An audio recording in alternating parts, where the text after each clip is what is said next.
마태복음 1장 18절에서 25절 말씀입니다.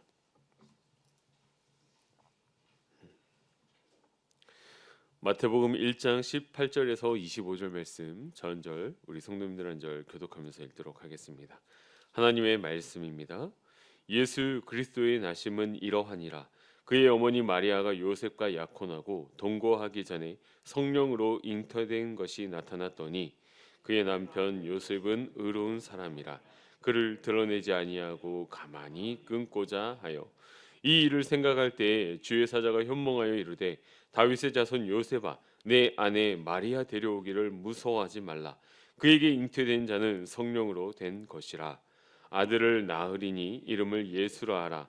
이는 그가 자기 백성을 그들의 죄에서 구원할 자이심이라 하니라. 이 모든 일이 된 것은 주께서 선지자로 하신 말씀을 이루려 하심이니 이르시되 보라 처녀가 잉태하여 아들을 낳을 것이요 그의 이름은 임마누엘이라 하리라 하셨으니 이를 번역한즉 하나님이 우리와 함께 계시다 함이라.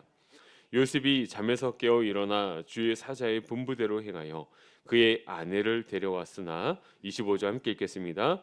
아들을 낳기까지 동참하지 아니하더니 낳음의 이름을 예수라 하니라. 아멘.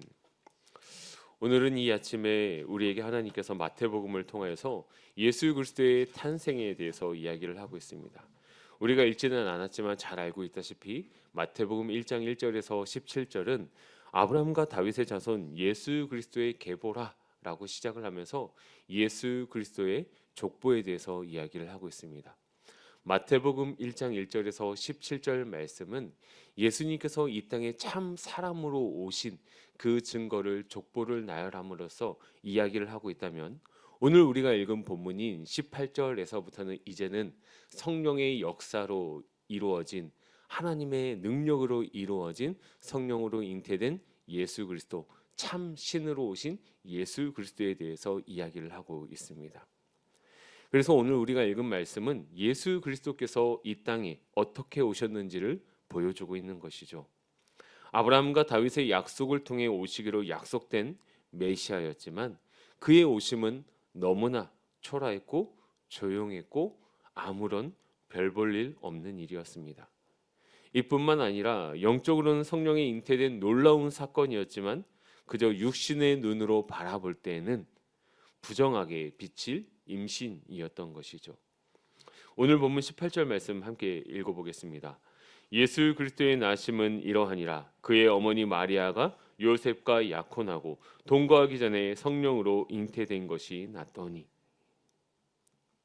결혼하기 전에 약혼하기 전에 성령으로 잉태된 것이 나타났으니 사람의 눈에는 이것이 부정한 일로 보였던 것이죠. 예수 그리스도의 오심은 이러했습니다. 하나님의 영광스러운 보좌를 떠나 낮고 낮은 이 땅으로 오셨지만 그 누구도 주목하지 않았고 그 누구도 주의 깊게 바라보지 않는 그저 그런 모습으로 오신 것입니다. 그래서 마태복음을 기록한 마태는 요셉에 대한 평가도 하고 있는데 오늘 본문 19절에 보면 의로운 사람이라고 평가를 내리고 있는 것을 볼 수 있습니다. 그는 처녀가 임신한 사실이 알려지면 어떠한 일을 당할지를 너무나 잘 알고 있었기 때문에 그 누구에게도 피해가 되지 아니하도록 조용히 파혼하고자 합니다. 이 일에 대하여 당연히 따져 물을 수도 있었고 분노할 수도 있었고 엄청난 처벌을 요구할 수도 있지만 그는 조용히 해결하려고 하는 모습을 보여줍니다. 그런데 정작 오히려 이러한 모습은 의로움과는 반대되는 행동입니다. 왜 그렇습니까? 의로움이라는 것은 율법에 따라서 불의함을 처벌하는 것이 원칙이기 때문입니다.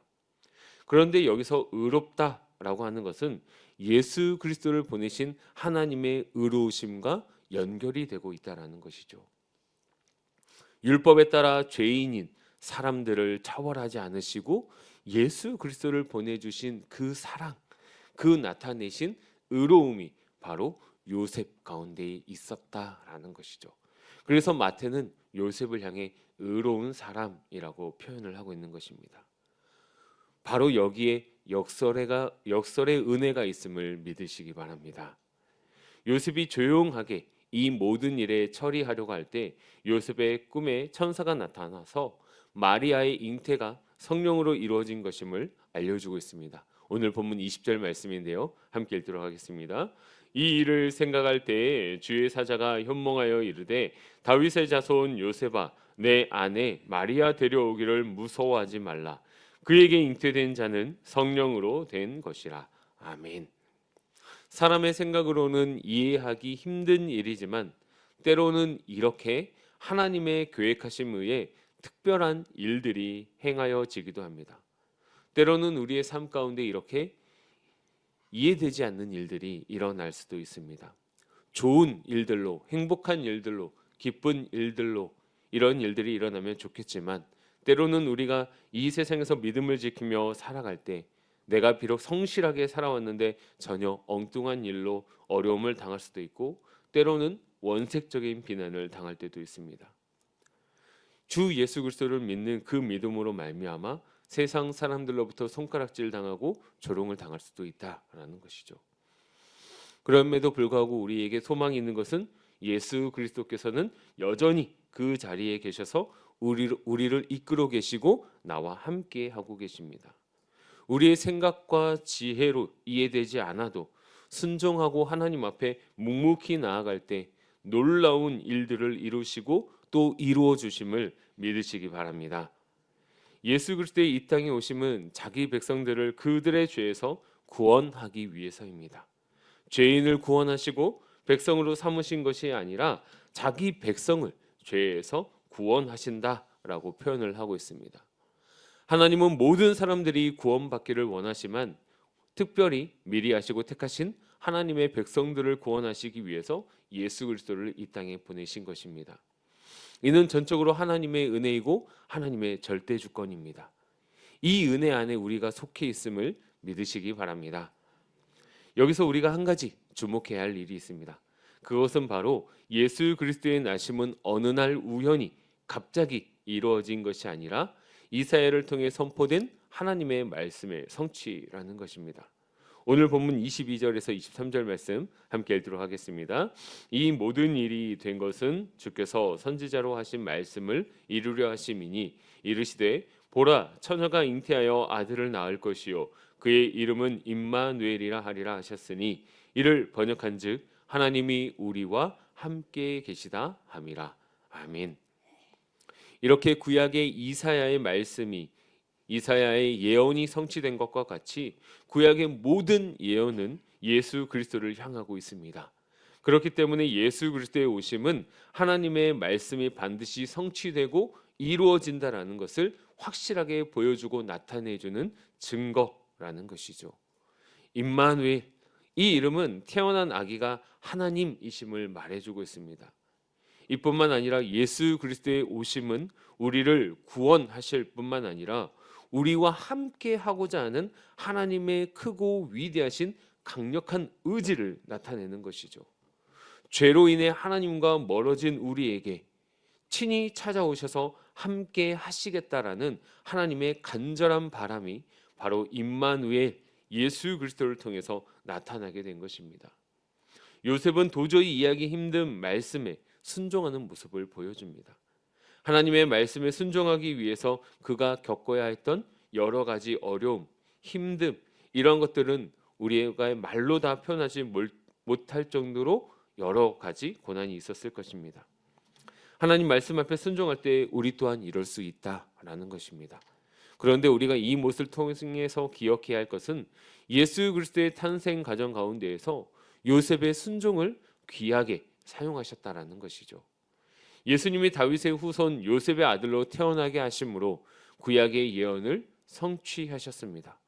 이로 인해 우리는 구원의 큰 은혜를 누릴 수 있게 되었습니다.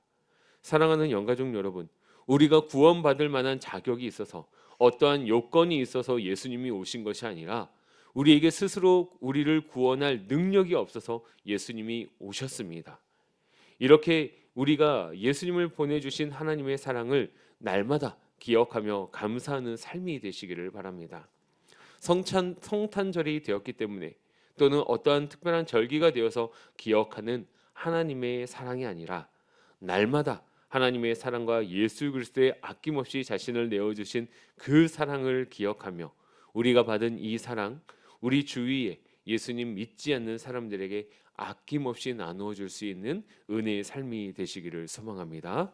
우리가 읽고 들은 말씀을 위해서 함께 기도하겠습니다. 살아계시며 우리와 함께 하시는 아버지 하나님 감사드립니다. 오늘은 성탄절 새벽 예배로 마태복음의 말씀을 살펴보았습니다.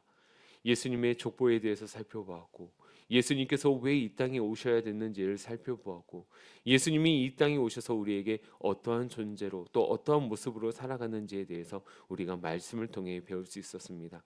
하나님, 우리가 어떠한 특별한 절기가 되었기 때문에 이 예수님의 사랑을 기억하고 생각하는 것이 아니라, 감사하는 것이 아니라 우리의 일상의 삶 가운데 예수 그리스도의 사랑을, 하나님의 그 크신 사랑을 기억하며 날마다 하나님 앞에 감사하며 살아가는 은혜의 삶이 되게 하여 주시옵소서. 하나님, 우리가 한 걸음 더 나아가서 하나님께서 주신 사랑, 예수님께서 우리를 향해 베푸신 그 사랑, 우리만 받아 누리는 것이 아니라 우리 주위에 이 사랑을 모르고 죽어가는 수많은 사람들에게 이 사랑을 전할 수 있는 사랑의 전달자 되어줄 수 있도록 도와주시옵고, 이 사랑을 나타내고 또 이 사랑을 표현하고 이 사랑을 전달함으로 인하여서 이 땅에 예수 그리스도를 믿는 수많은 구원의 백성들이 일어날 수 있도록, 다시 회복될 수 있도록 하여 주시옵소서. 이 일을 위하여 우리 교회와 우리 영가족들 귀하게 하나님 앞에 쓰임 받을 수 있는 삶이 될 수 있도록 도와주시옵고, 오늘 하루도 하나님 앞에 감사하며 실천으로 나타내는 은혜의 삶 되게 하여 주시옵소서. 감사드리며 우리 주 예수 그리스도의 이름으로 기도드리옵나이다. 아멘. 하늘에 계신 우리 아버지여, 이름이 거룩히 여김을 받으시오며 나라의 마옵시며 뜻이 하늘에서 이루어진 것 같이 땅에서도 이루어지이다. 오늘 우리에게 일용할 양식을 주시옵고, 우리가 우리에게 죄 지은 자를 사하여 준 것 같이 우리 죄를 사하여 주시옵고, 우리를 시험에 들게 하지 마시옵고 다만 악에서 구하시옵소서. 나라와 권세와 영광이 아버지께 영원히 있사옵나이다. 아멘.